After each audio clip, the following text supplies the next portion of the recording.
Good morning, students. Today we are going to discuss a very important exercise of our chapter 3. मतलब ये optional exercise होगी हमारी, but optional से भी अभी क्वेश्चंस आएंगे, मैंने पिछली वीडियो में बताया था। तो 3.7 के क्वेश्चंस हम यहाँ पे आज डिस्कस करने वाले हैं। Okay, so let's start. और ये इंपॉर्टेंट है, यहाँ से एक या दो क्वेश्चन आ सकते हैं आपके फाइनल में भी और पीटी में भी। ठीक है, अच्छे क्वेश्चन हैं, हॉट क्वेश्चन आप इनको कह सकते हैं। तो आइए स्टार्ट करते हैं फर्स्ट क्वेश्चन से। फर्स्ट क्वेश्चन हमारा है, The ages of two friends Ani and Biju differ by 3 years. Ani's father Dharam is twice as old as Ani and Biju is twice as old as his sister Kathy. The ages of Kathy and Dharam differ by 30 years. Find the ages of Ani and Biju. देखो, इसकी पहले language हमें समझनी होगी। Language समझने के बाद ही हम क्वेश्चन को अटेम्प्ट करेंगे। ठीक है, और सबसे पहले आप लोगों को अटेम्प्ट करने का तरीका पता होना चाहिए। देखिए, यहाँ पे नॉर्मली हम क्या एज्यूम करते हैं कि जो यहाँ पे हमसे पूछा गया है उसी को हम एज्यूम करेंगे। क्या पूछा गया हमसे? Ages of Ani and Biju, तो वहीं पे हम एज्यूम कर लेंगे let the age of Ani and Biju equals to x and y years respectively. हम यहाँ पे रिस्पेक्टिवली लिख देंगे। उसका क्या मतलब होगा कि जो एक्स ईयर होगी वो अनी की होगी और जो बीजू की होगी वो वाई ईयर्स। ठीक है, अब इसके बाद में देखिए, जो क्वेश्चन में जैसा कहा गया वैसे हम यहाँ पे इक्वेशन बनाएंगे। अब जो फर्स्ट लाइन है वहां पे कहा हुआ है that as of Ani and Biju differ by 3 years, but वहां पे ये मेंशन नहीं है कि एक्स बड़ा है या वाई बड़ा है, मतलब अनी बड़ा है या बीजू बड़ा है। यहाँ पे बस ये दिया हुआ है कि 3 साल का उनमें डिफरेंस है।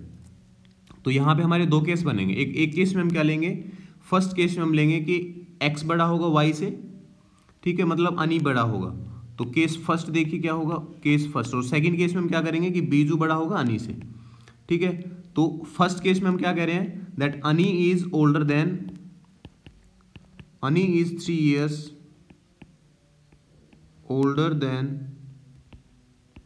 बीजू। ठीक है, क्योंकि पूरे क्वेश्चन में ऐसा कहीं नहीं लिखा हुआ है कि अनी और बीजू की एज का वो रिलेशनशिप। ठीक है, तो हमें यहाँ पे दो केस लेने पड़ेंगे। तो यहाँ पे अनी is 3 years older than Biju, it means कि अनी के अगर एज में से इसकी एज माइनस करेंगे बीजू की, तो किसके इक्वल आएगा 3, क्योंकि 3 साल उनका डिफरेंस है दोनों के एज का।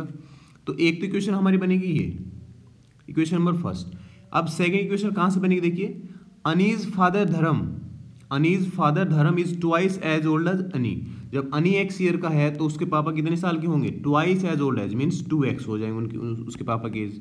वही हम लिखेंगे एज ऑफ अनीज फादर, जैसा कहा गया है वैसे लिख लेंगे। ठीक है, Annie's father equals to 2x years। ठीक है, नेक्स्ट उसमें क्या कहा गया है, and Biju is twice as old as his sister Kathy. Biju क्या है, ये उसकी जो बहन है कैथी उससे ट्वाइस है, मतलब उसकी बहन इससे हाफ होगी, मीन्स y by 2 years होगी उसकी बहन की एज। तो एज ऑफ कैथी हम यहाँ पे कहेंगे equals to y by 2 years। और देखो, अब ये जो अनीज फादर है, अनीज फादर का वहाँ पे धर्म नाम है, तो हम नाम भी यहाँ पे पुट कर सकते हैं, अनीज फादर धर्म। धर्म और कैथी की जो एज रिलेशन वहाँ पे दिया हुआ है कितना, एजेस ऑफ कैथी एंड धर्म डिफर बाय 30 years। अब आप लोग कहोगे कि यहाँ भी नहीं दिया हुआ कौन बड़ा कौन छोटा, तो ये ऑब्वियस है, क्योंकि देखिए धर्म का जो बेटा मतलब अनी और बीजू, इनके एज डिफरेंस कितना है 3 years। ठीक है, तो मतलब जो अनी के पापा है, अनी के पापा अनी से बड़े होंगे हमेशा, मतलब एटलीस्ट कुछ डिफरेंस होगा 10-15 years। और जो कैथी है वो है बीजू की बहन, छोटी बहन, वो भी हाफ ईयर्स। इसका मतलब क्या है कि ऑब्वियसली कि धर्म इज ओल्डर देन कैथी। तो हम यहाँ पर क्या कहेंगे, सो अकॉर्डिंग टू क्वेश्चन हम यहाँ पे कह सकते हैं the difference of their ages means 2x minus y by 2 equals to कितना डिफरेंस है, डिफर बाय 30 years। इसको सोल्व कर लेंगे। इसको सोल्व कैसे करेंगे, एलसीएम लीजिए लेफ्ट साइड की, तो यहाँ पे 4x आएगा minus y by 2 equals to 30। Cross multiply कर देंगे 2 को इस साइड में, तो ये आएगा 4x minus y equals to 60। This is our equation number 2। और फर्स्ट इक्वेशन कहाँ पर है, ये रही फर्स्ट, ये रही सेकंड, ये रही। अब इन दोनों इक्वेशन को हम सोल्व कर लेंगे। कौन से मेथड से करेंगे, यहाँ पे देखिए y का कोफिशिएंट सेम है दोनों इक्वेशंस में, तो सबसे इजी कौन सा रहेगा, एलिमिनेशन मेथड। डायरेक्ट आपको ऐड कर देना है, यहाँ पे नहीं सब्ट्रैक्ट करेंगे क्योंकि साइन सेम है, तो सब्ट्रैक्ट करेंगे। सब्ट्रैक्ट का मतलब कि साइन चेंज करने पड़ेंगे हमें। तो यहाँ पे लिखेंगे क्या, सब्ट्रैक्टिंग इक्वेशन 1 फ्रॉम 2। ठीक है। इक्वेशन 1 फ्रॉम 2 करेंगे सबट्रैक्ट, तो यहाँ पे क्या आएगा देखिए, x minus y equals to 3, x minus y equals to 3, और सेकेंड इक्वेशन क्या होगी 4x minus y equals to 60, sign will change, तो ये कैंसिल आउट हो जाएगा, यहाँ पे minus 3x equals to minus कितना बचेगा देखिए, माइनस करने के बाद में 57, सो x की वैल्यू कितनी आ जाएगी 29 हो जाएगी, x की वैल्यू 29 आएगी देखिए, नहीं सॉरी 29 नहीं 57/3 कितना आएगा, 3 1s are 3 और 19, सो x इक्वल्स टू आ जाएगा हमारे पास 19 ईयर्स, और x हमने क्या माना था, x देखिए ऊपर में हमने माना था अनी की एज x ईयर्स थी, तो अनी की एज हमने फाइंड आउट कर ली।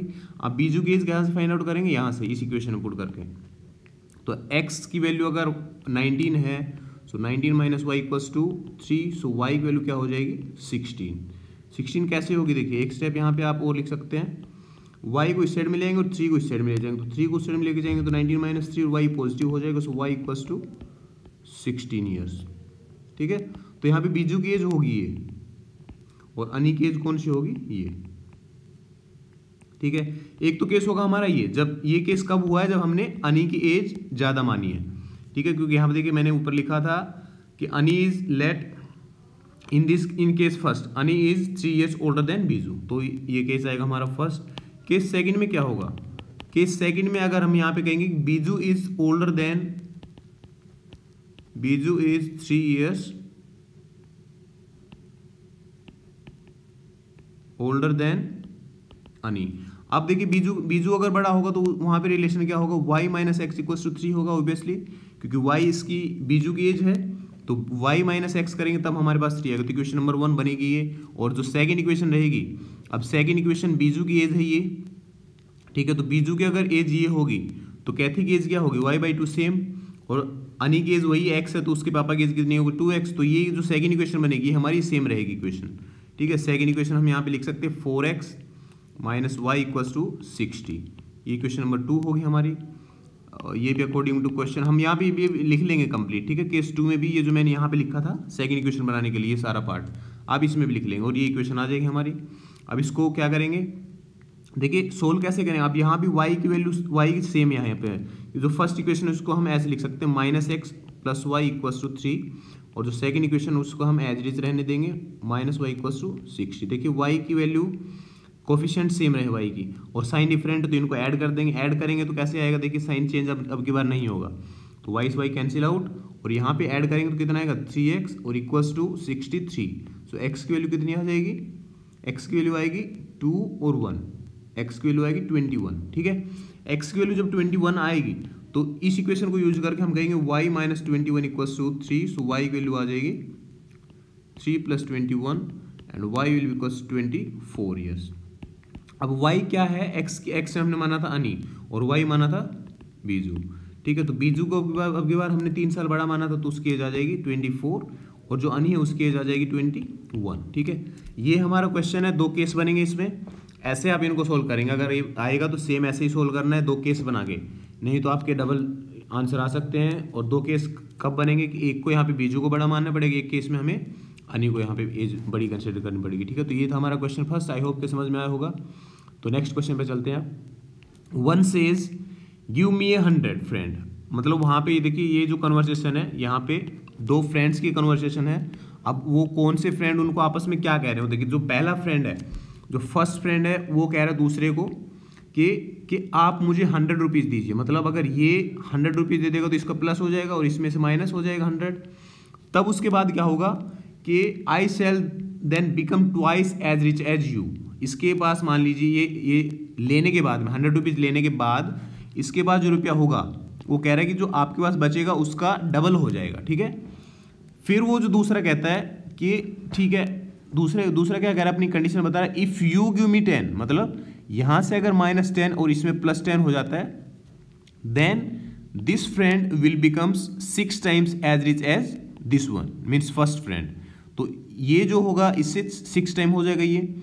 अब हमें नहीं पता कि किसके पास कितना रुपया है, वो हमें फाइंड आउट करना है। Tell me what is the amount of their respective capital, ठीक है। तो हमें, मैंने पहले क्वेश्चन में बताया कि जो हमें फाइंड आउट करना होता है एक्चुअली उसी को हम कंसीडर करेंगे, एज्यूम करेंगे कि वो उनके पास क्या होगा, ठीक है। अब कंसिडर क्या करेंगे कि दोनों फ्रेंड्स के पास मान लीजिए एक्स और वाई रुपीज़ है, ठीक है। तो यहाँ पे let the amount of their capital x and y rupees respectively आप यहाँ पे कह सकते हैं, ठीक है। दोनों का यहाँ पे केस है तो एक्स एंड वाई रुपीज़। अब जो फर्स्ट फ्रेंड है उसके अकॉर्डिंग यहाँ पे क्या कहेंगे, अकॉर्डिंग टू क्वेश्चन, अगर ये कह रहा है फर्स्ट गिव मी 100, अगर y इसको 100 रुपीज़ देगा तो y के पास कितना बचेगा, y माइनस 100 हो जाएगा, और x के पास कितना बचेगा, x प्लस 100 होगा, क्योंकि वही 100 इसको मिलेगा। अब जब ये देने के बाद में क्या कहा वो कि I will become twice as rich as you, तो इसके पास जितना रुपया है उससे डबल हो जाएगा किसके पास, x के पास। एक कंडीशन हमारी आएगी, एक ये समझना आप लैंग्वेज को, 2y माइनस 200, इसको सोल्व करेंगे तो x माइनस 2y, और यहाँ पे माइनस 200 और माइनस 100 ये आ जाएगा आपकी इक्वेशन, आपके फर्स्ट इक्वेशन यहाँ से आ गई, समझ लीजिए। इसको सोल्व करके लिखेंगे x minus 2y equals to minus 300, ये आपका इक्वेशन नंबर 1। देखिए क्वेश्चन की लैंग्वेज समझेंगे, वहाँ पे कहा हुआ है गिव मी 100, अगर y अपने 100 रुपीज़ x को दे देता है तो वहाँ से माइनस करने पड़ेंगे हमें, और x में प्लस, और देने के बाद then x will be twice as rich as y, ठीक है। इसके बाद जितना बचेगा उससे डबल हो जाएगा x के पास। तो ये हमारी थी फर्स्ट इक्वेशन। अब जो सेकंड फ्रेंड क्या कह रहे थे कि ये तो था जब x ने कहा, अब y दोबारा उसको क्या कह रहा है, x को, इफ़ यू गिव मी 10, मैं यहाँ पे बना रहा हूँ इसकी इक्वेशन, अगर y कह रहा है x को कि अगर तुम मुझे 10 रुपीज़ देते हो, ठीक है, 10 रुपीज़ दे दिया, 10 रुपीज़ देने के बाद अब y के पास कितना होगा, 10 इसमें ऐड हो जाएगा, क्योंकि x से ले रहा है ना। अब की बार, पहली बार क्या था कि x कहा था कि y को कि 100 रुपीज़ दे दो और इसमें ऐड हो जाएगा। अब की बार क्या है कि y कह रहा है कि मुझे 100 रुपीज़ दो, तो x में से माइनस करना पड़ेगा। Then I shall be 6 times as rich as you, मतलब अब जो बचा उसका 6 टाइम होगा। तो एक इक्वेशन हमारी यहाँ से बनेगी इक्वल्स टू 6x माइनस 60, और इसको जब सोल्व करेंगे हमारे पास तो ये क्या आएगा, x वाली टर्म के साइड में ले आते हैं सारी terms, 6x minus y equals to 70, equation number 2। 60 को इस साइड में ले जाएंगे और x और y को एक साइड में रख लिया, ठीक है। तो ये दोनों इक्वेशन बन गई हमारी, इन दोनों को सोल्व कर लेंगे। सोल्व कैसे करेंगे, एलिमिनेशन मेथड से कर लेते हैं। यहाँ पे देखिए अगर x का ऑप्शन इक्वल करेंगे तो इसको 6 से मल्टीप्लाई करना पड़ेगा, और y का अगर इक्वल करेंगे तो बस 2 को 2 से मल्टीप्लाई कर देंगे सेकेंड इक्वेशन को, तो वो ईजी रहेगा। देखो ईजिएस्ट में मेथड हमें देखना है, ठीक है, ईजिएस्ट वे देखना है, तो इसको 2 से मल्टीप्लाई कर देंगे, मल्टीप्लाइंग, यहाँ पे लिखेंगे multiplying equation 2/2 and then subtracting from equation 1। Okay, यहाँ पे लिखने के बाद अब देखिए इसको मल्टीप्लाई करिए, पहले कितना आएगा, 12x minus 2y equals to 140, and first equation same रहेगी as it is minus 300। Sign change होंगे, देखिए साइन चेंज नहीं होंगे तो कैंसिल आउट भी नहीं होगा, और इसका साइन चेंज होगा तो सभी का साइन चेंज होगा, तो ये कैंसिल आउट हो जाएगा। यहाँ पे आपके पास बचेगा 11x इक्वल्स टू, इसको जब ऐड करेंगे तो कितना आएगा, ये 440, तो x की वैल्यू क्या आ जाएगी, 440/11 मीन्स 40, तो x की वैल्यू आई हमारी 40 रुपीज़, ठीक है। एक फ्रेंड के पास होंगे 40, तो y के पास कितना होगा, इन दोनों इक्वेशंस में से इसमें किसी कोई भी एक में रख के हम ये वैल्यू फाइंड आउट कर लेंगे। तो इसमें मान लीजिए सेकंड में हम पुट कर रहे हैं, तो 6 into x 40 minus y equals to 70, तो y को इस साइड में ले आएंगे और 70 को लेफ्ट साइड में, सो y इक्वल्स टू क्या हो जाएगा, 6 इंटू 40 240 माइनस 70, सो y की वैल्यू किसकी इक्वल आएगी, 170 रुपीज़, ठीक है। 170 रुपीज़ हो गया कंप्लीट इस पे माइनस करने के बाद। अब देखिए जो हमारे क्वेश्चन की जो लैंग्वेज, अब यहाँ पे देखते हैं कि वेरीफाई होता है या नहीं। x के पास है 40 और y के पास है 70। अब देखिए x पहले कहता है ये x की वैल्यू, ये y की जो मैंने स्टार्टिंग बताया था। अब x कहता है y को कि 100 रुपीज़ दीजिए। अब इसको जब 100 रुपीज़ मिल जाएगा तो 40 प्लस 100 कितना हो जाएगा, 140, और इसमें से 100 माइनस करने के बाद कितना बचेगा, 70। तो अब कहा था कि मेरे पास आपसे डबल हो जाएंगे, तो ये देखिए डबल हो गया, ठीक है। तो ऐसे हम वेरीफाई भी कर सकते हैं, सही हुआ है हमारा। अब y वाला केस अगर हम लेंगे तो y वाला केस लेके देखते हैं।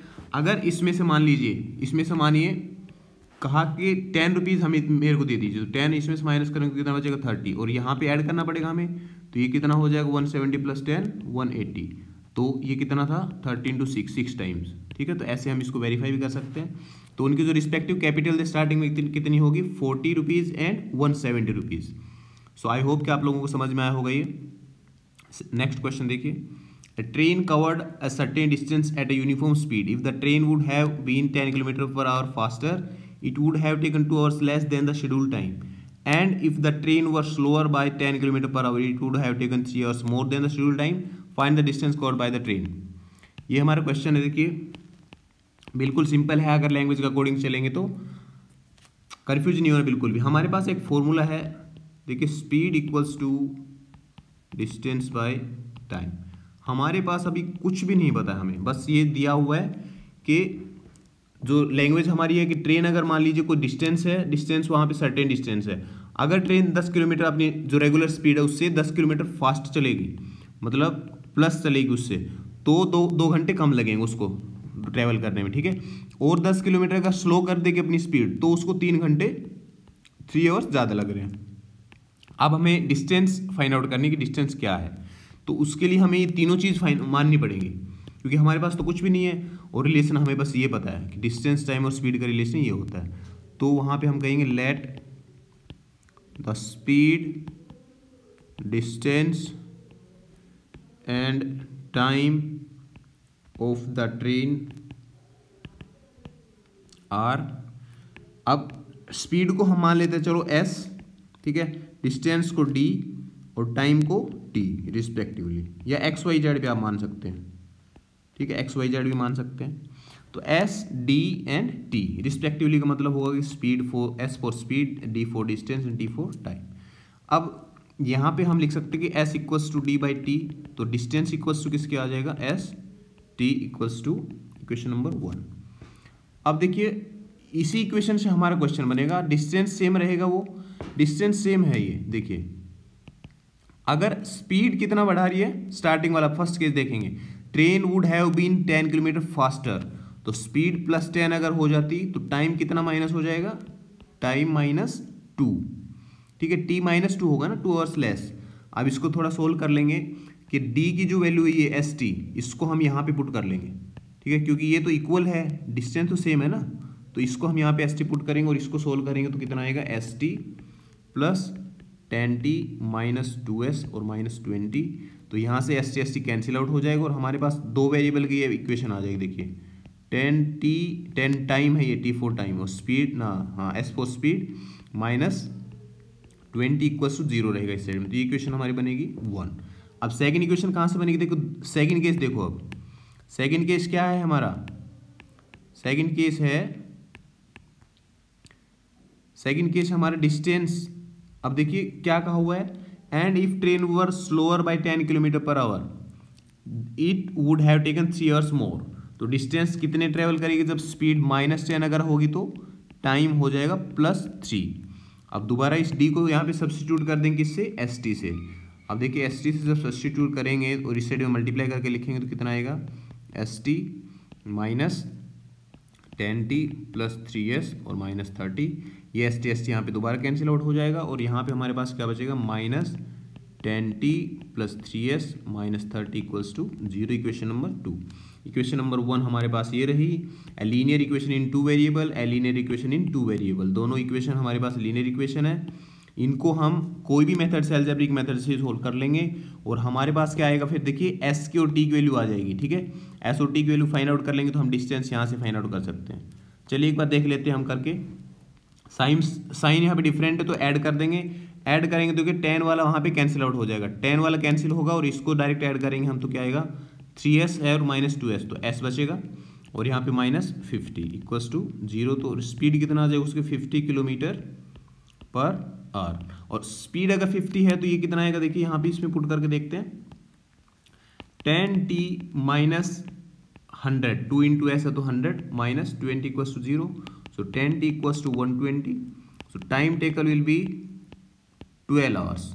अब टाइम है 12 और स्पीड है ये, डिस्टेंस हमें फाइंड आउट करनी है, तो डिस्टेंस क्या होती है, speed into time, speed 50, time है 12, कितना आ जाएगा answer, 600 kilometre distance covered by that train, ठीक है।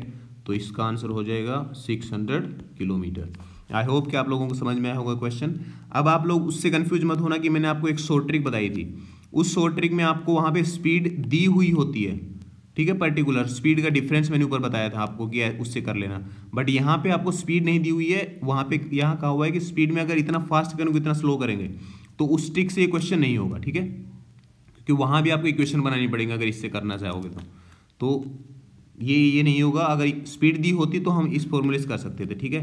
तो ट्रेडिशनल वे को आप लोगों को समझ में आया होगा, आपको एग्जाम में इसी वे से करना है, ऐसे आप देख सकते हैं। तो ये क्वेश्चन आपको समझ आया होगा आई होप। नेक्स्ट क्वेश्चन देखिए, solve the following pair of linear equations. यहाँ पे सिंपल है क्वेश्चन, मैंने आप लोगों को ये इसलिए यहाँ पे मैंने लिख लिया क्योंकि यहाँ पे जो इसका कोफिशिएंट है ये भी एक मतलब अल्फा बेटिकल है यहाँ पे, इसलिए मैंने यहाँ पे आपको लिख लिया। तो देखिए कैसे इसको सोल्व करेंगे, q x minus p y equals to p plus q, वही एलिमिनेशन मेथड हम यहाँ पे यूज कर लेंगे, कोई भी एक्स या वाई का एक इसका कोफिशिएंट इक्वल कर लेंगे, ठीक है। तो इसका इक्वल करेंगे तो इसको क्यू से मल्टीप्लाई करेंगे और इसको इक्वल करेंगे तो इसको पी से मल्टीप्लाई करेंगे। तो देखिए सोल्व करते हैं, ये फर्स्ट इक्वेशन हमारी आएगी p q x plus q square y equals to, इसको जब क्यू से मल्टीप्लाई हम करेंगे तो p Q minus q square. Video ज़्यादा लेंथी ना हो इसलिए मैं थोड़ा जल्दी करवा रहा हूँ, आप समझने की कोशिश करना, रिवाइंड करके देख लेना अगर एक बार में समझ नहीं आएगा तो, ठीक है। इस इक्वेशन को हमें करना पी से मल्टीप्लाई, तो p q x minus p square y equals to, इसको जब पी से मल्टीप्लाई करेंगे तो p square plus p q, ठीक है। इसको अब सब्स्टिट्यूट करेंगे, सॉरी इसमें सब्ट्रैक्शन करेंगे क्योंकि यहाँ पे साइन सेम है, ये माइनस का प्लस हो जाएगा, ये प्लस का माइनस और ये प्लस का माइनस, ये कैंसिल आउट हो जाएगा। अब यहाँ पे देखिए y कॉमन लेने के बाद हमारे पास बचेगा Q square minus P square, और यहाँ ऊपर वाली term P Q minus Q square, नीचे minus P square minus P Q, ये कैंसिल आउट हो जाएगा। तो ये कैंसिल आउट होने के बाद हमारे पास क्या बचेगा, y into Q square minus P square, यहाँ से y माइनस कॉमन ले लेंगे तो माइनस क्यू स्क्वायर, और अंदर ब्रैकेट में रहेगा, यहाँ पे अंदर ब्रैकेट में क्या बचेगा आपके पास माइनस, यहाँ पे देखिए प्लस पी स्क्वायर होगा क्योंकि ये टर्म प्लस हो गई थी, तो q square plus p square होगी, तो ये हो जाएगा q square plus p square, y की वैल्यू क्या आ जाएगी minus Q square plus p square, और नीचे में q square plus p square cancel out हो जाएगा ये, तो माइनस वन, वाई की वैल्यू आ गई आपके पास माइनस वन, और वाई की वैल्यू इनमें एक इक्वेशन में रख देंगे, इस इक्वेशन में रखेंगे मान लीजिए, तो क्या आएगी हमारी एक्स की वैल्यू, ये पी एक्स और minus one equals to p minus q, so p x equals to यहाँ पे माइनस वन इंटू क्यू होगा तो माइनस क्यू हो जाएगा, सो पी माइनस क्यू, इसको इस साइड में जब ट्रांसपोज करेंगे then it will be positive, और माइनस क्यू प्लस क्यू यहाँ पे कैंसिल आउट हो जाएगा, तो p x equals to p, so x equals to क्या हो जाएगा पी बाई पी, ये हो आ जाएगा वन, सो एक्स की वैल्यू वन और वाई की वैल्यू माइनस वन। ऐसे आप ये सोल्व कर लेंगे। मैंने आपको बता दिया कि इस कोफिशिएंट जो है वो अल्फ़ाबेटिकल अगर होंगे तो कैसे सोल्व करेंगे, तो ऐसे सोल्व कर लेंगे। नेक्स्ट और लास्ट क्वेश्चन हमारा देखिए, ठीक है, x इक्वल्स टू वन होगा और y equals to minus one, ठीक है। नेक्स्ट और लास्ट क्वेश्चन देखिए हमारा, ABCD is a cyclic quadrilateral, find the angles of the cyclic quadrilateral. अब साइक्लिक क्वाड्रिलेटरल अगर यहाँ पे कहा हुआ है तो उसके लिए आप लोगों को एक चीज पता होनी चाहिए, that sum of opposite angles of cyclic quadrilateral is 180, ठीक है। ये आप लोगों को अगर पता होगा तो ये क्वेश्चन आप इजीली यहाँ पे सोल्व कर पाएंगे। तो यहाँ पे देखिए अपोजिट एंगल कौन से होंगे, एक एंगल ए, ठीक है, और एक कौन सा एंगल होगा माइनस 4x, तो माइनस 4x यहाँ पे अगर इसको लिखेंगे तो minus 4x plus 4y plus 20 equals to 180, एक इक्वेशन हमारी ये बन जाएगी। सेकेंड इक्वेशन बनेगी इन दोनों एंगल से, एंगल बी और एंगल डी से, ठीक है। तो इनका सम करके हम 180 के इक्वल लिख देंगे तो दो इक्वेशन हमारे पास आ जाएंगे। देखिए कैसे, इक्वेशन लिखिए यहाँ पे 3y माइनस 5, ये angle B plus D equals to 180 का लिख रहा हूँ मैं, ठीक है। So 3y minus 5 plus minus 7x plus 5 equals to 180, यहाँ से आपके पास एक इक्वेशन बनेगी minus 7x plus 5 equals to 180, 5 से 5 कैंसिल आउट, सो ये आपके पास आएगा 3y minus 7x equals to 180, equation number 1। Now angle A plus angle C equals to 180। अब ए और सी कौन कौन से एंगल हैं, 4y प्लस 20, देखिए 4y +20 minus 4x equals to 180, दोनों एंगल का यहाँ पे सम हमने लिख दिया। अब यहाँ से आपके पास एक इक्वेशन आ जाएगी 4y माइनस 4x, और जो +20 साइड आएगा तो -20 होगी, ये बचेगा हमारे पास 160। दोनों इक्वेशन आ गई, एक इक्वेशन ये है, एक इक्वेशन ये है। इन दोनों को आप सब्स्टिट्यूशन मेथड से या एलिमिनेशन मेथड से, क्रॉस मल्टीप्लिकेशन मेथड से, जो मेथड आपको अच्छा लगे, इजी लगे, उससे आप इसको सोल्व कर लेंगे। आपके पास x और y की वैल्यू आ जाएगी। और x और y की वैल्यू अगर आ गई तो इनमें जो वैल्यू जहाँ पे गिवन है, जैसे -4x है या -7x + 5 है, तो यहाँ से आप इनकी वैल्यू फाइंड आउट कर लेंगे कि एंगल्स की वैल्यू क्या होगी। ठीक है, तो ये थे हमारे आज के क्वेश्चंस, सारे हॉट्स क्वेश्चन है ये। अगर आएंगे पेपर में तो आपको मेथड पता होना चाहिए। ठीक है, तो अच्छे से कर लेंगे ये एक्सरसाइज, और ऑलमोस्ट मैंने सारे क्वेश्चन कवर कर लिए हैं। सो आई होप आप लोगों को ये वीडियो अच्छी लगी होगी। Thank you, take care and keep doing maths.